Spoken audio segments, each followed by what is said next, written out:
Next, Noel Valero, an active, healthy father of two, is forced to face a terrifying constellation of symptoms that turn his entire world upside down. In the fall of 2000, 40-year-old Noel Valero had it all. A thriving career, a happy marriage, and two children he adored. We were living in West Windsor, New Jersey. Eric was 9, Alina was 11. So they were both in middle school at the time. As a dad, Noel is so involved. Noel has an energy and an enthusiasm to everything that he's done that's contagious.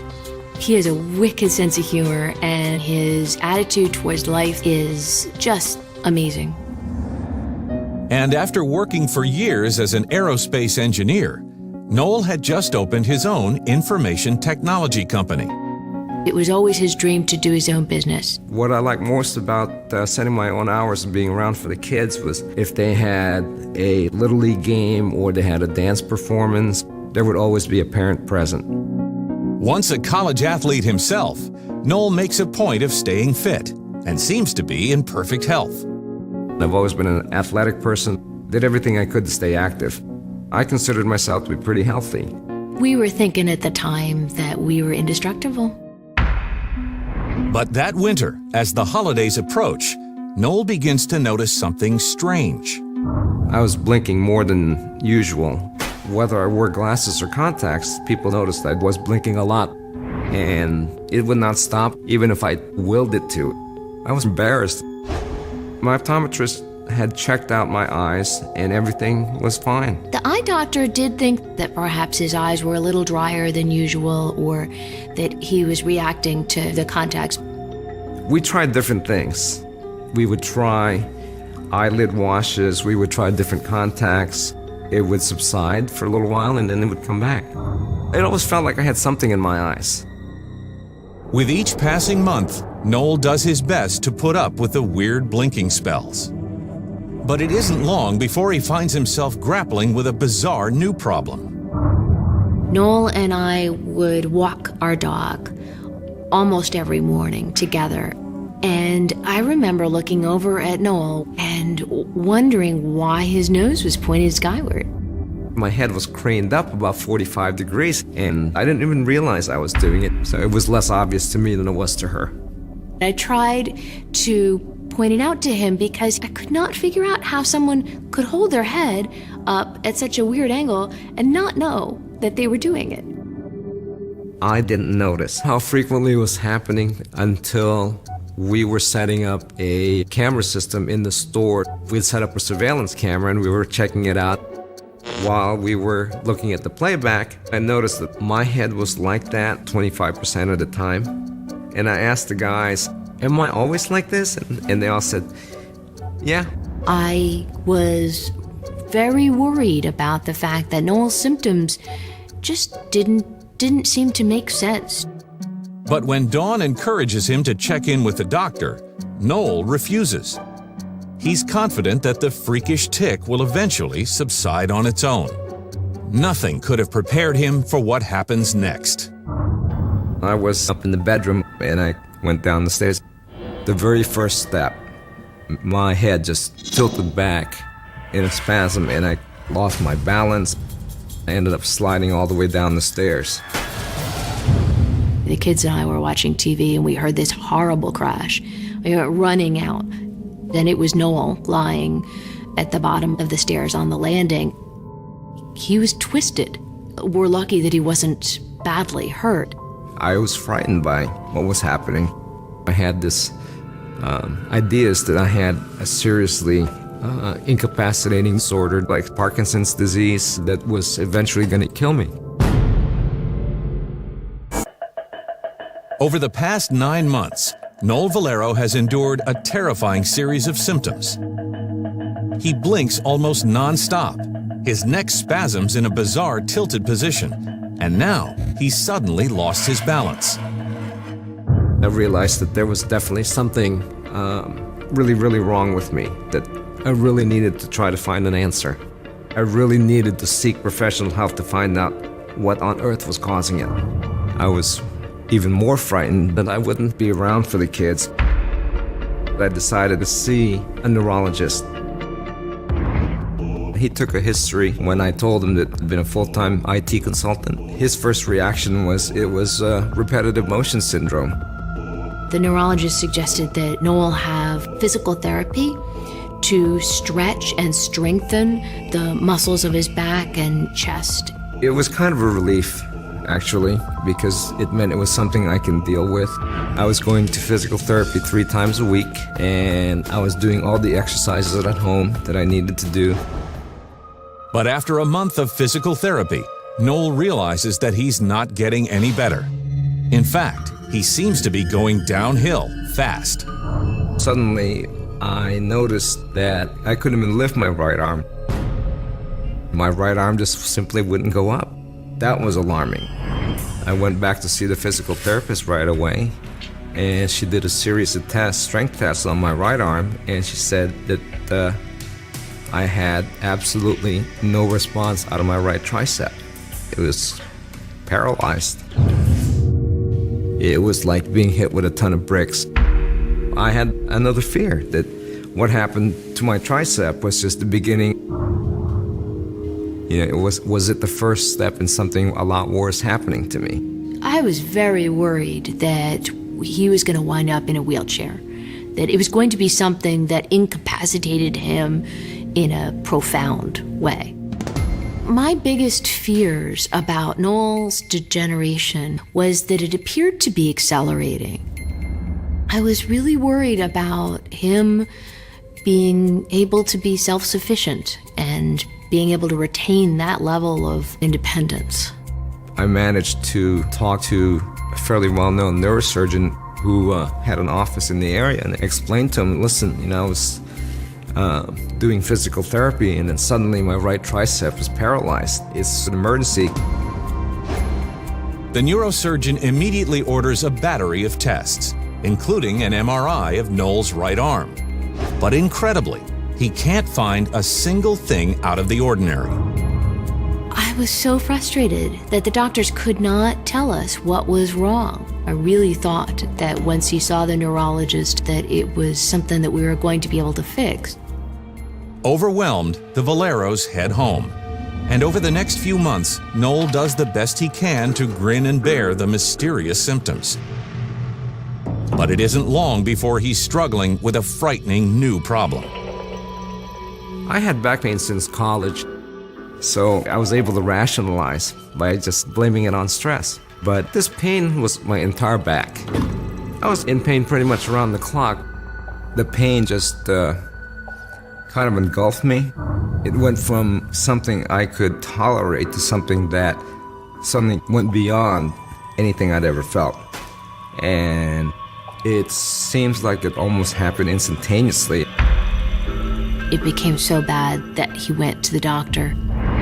After performing a thorough head-to-toe exam, the physician isn't sure what's triggering the agonizing pain. But he prescribes a strong painkiller to help manage Noel's discomfort. They helped a little bit for short bursts of time, but nothing really took care of it.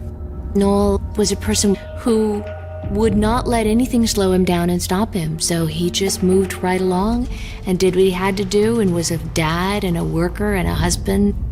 The pain got to a level sometimes where it really just made it difficult for me to do things. Driving was totally unbearable. I mean, even for like 5 minutes was completely unbearable. And he decided to give up the clients that he had that were an hour or 45 minutes away because the drive was just too much for him. That was a very difficult thing to do because my business was growing. It was starting to boom. For me to scale it back just didn't feel good. And it probably fueled more anger, more frustration. Noel is a very driven, very ambitious person.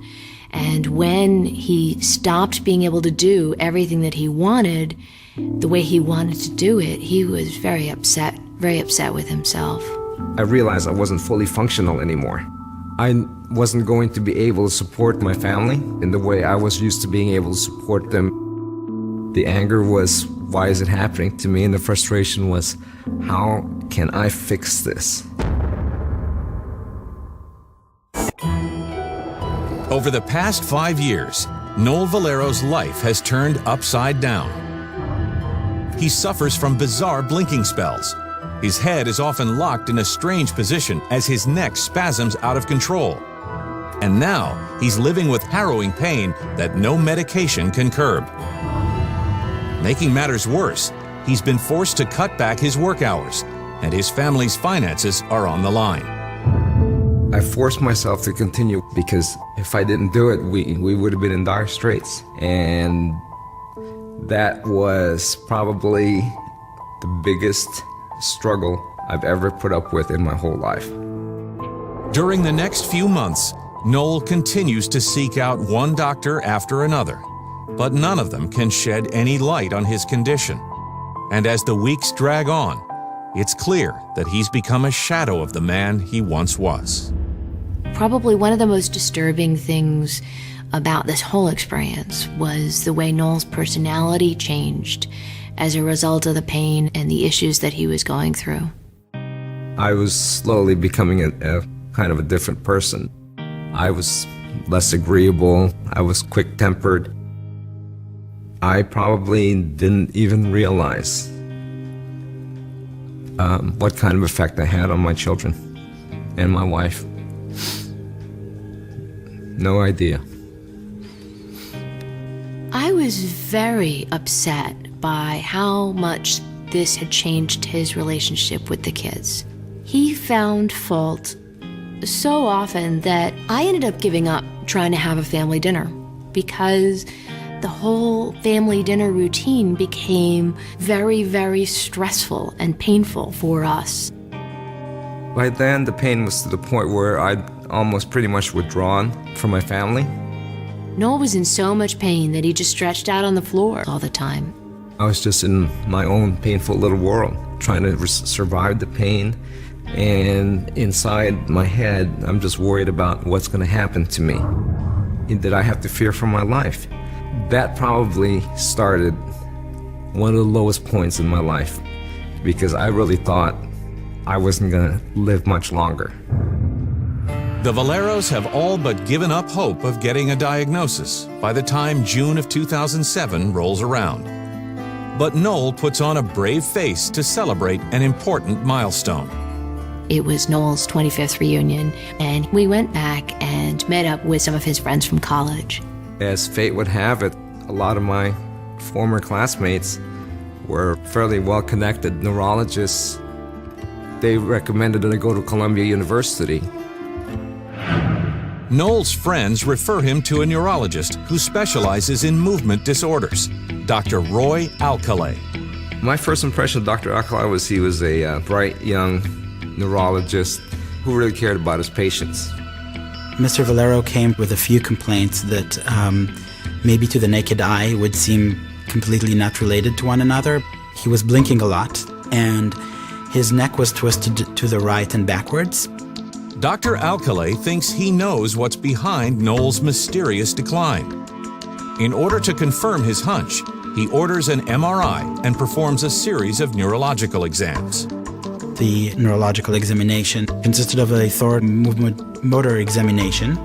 Based on the history, the physical examination, and the neurological examination and the MRI, I diagnosed Mr. Valero with dystonia. Dystonia is a rare movement disorder. In a healthy individual, an area of the brain called the basal ganglia helps control muscle movements throughout the body. But in patients like Noel, for some unknown reason, the basal ganglia malfunction, causing involuntary muscle contractions. Dystonia can happen at rest, or it can be even worse with action. It's contraction against their will of different muscles.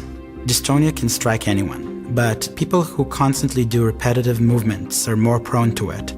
Well, it was a relief to have a name for the problem, obviously. I now knew what I was dealing with. Dr. Alcalay explains that all of Noel's symptoms followed a well-documented trajectory. Dystonia has a classic progression that we cannot quite explain. What is clear from Mr. Valero's presentation that it's not just that there's something in the eye that makes him blink frequently. There's not just something in the neck that make his neck be twisted. This is all one condition that is affecting different body parts. In a way, one can think of Mr. Valero's neck and back as if it's exercising 24/7. So this excessive workout that these muscles are receiving from the involuntary increased tone is often painful. It can be very debilitating. And now it's all too clear that the paralysis in Noel's right arm was triggered by the physical therapy he received. Just trying to work on the strength of the muscle usually doesn't alleviate the symptoms, but can make them either unchanged or worse.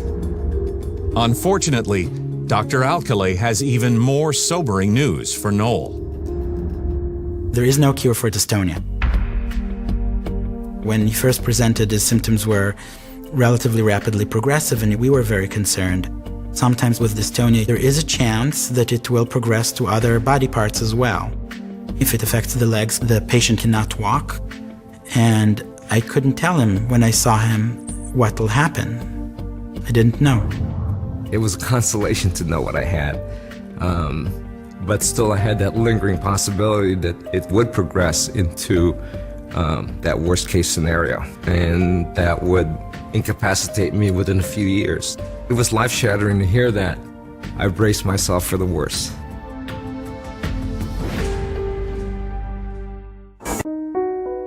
Over the past 7 years, Noel Valero has endured a bizarre constellation of symptoms. He blinks uncontrollably, his neck randomly tilts up in spasms, and he experiences incapacitating back pain. Now, he's learned that he's suffering from dystonia, a rare movement disorder, and if left untreated, it could spread to the rest of his body, leaving him unable to walk. There was the fear that, my dystonia would become generalized, which would mean that I may become incapacitated. It was just something that alarmed me because I needed to be productive and not a complete drain on the family finances.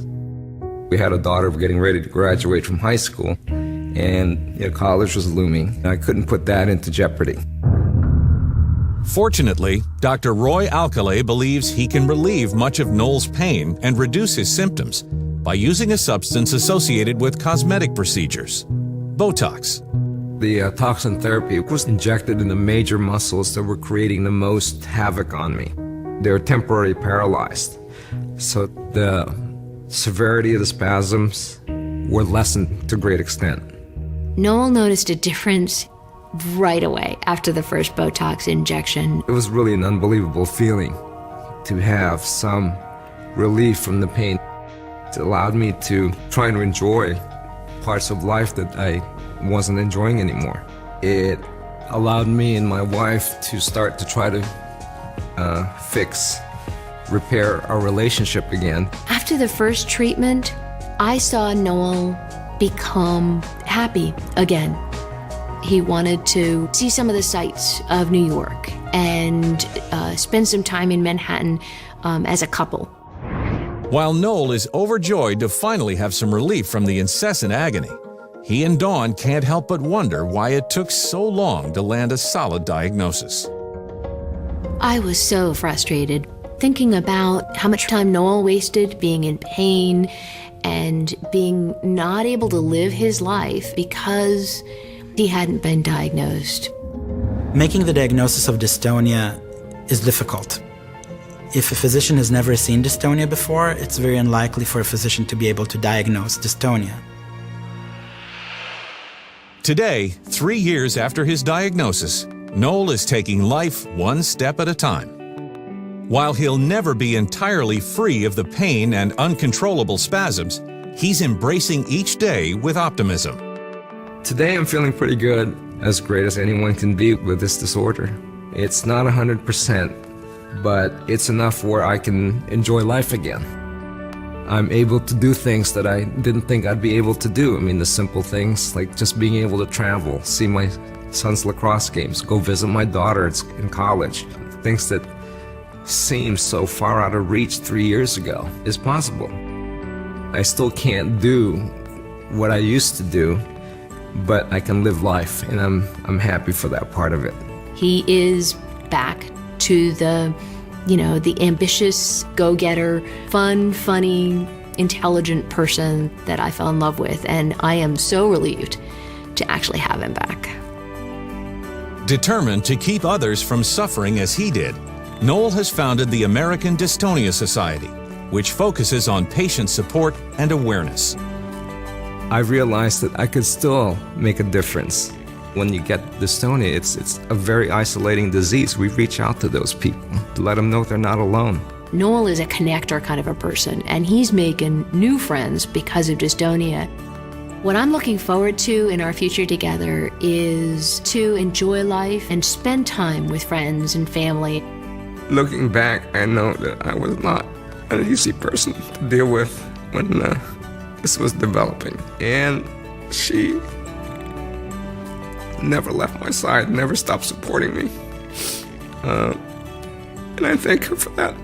All I can say is I love my wife very much.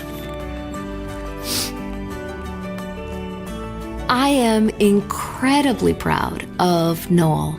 He is the kind of person that can overcome obstacles. He has dystonia. Dystonia does not have him.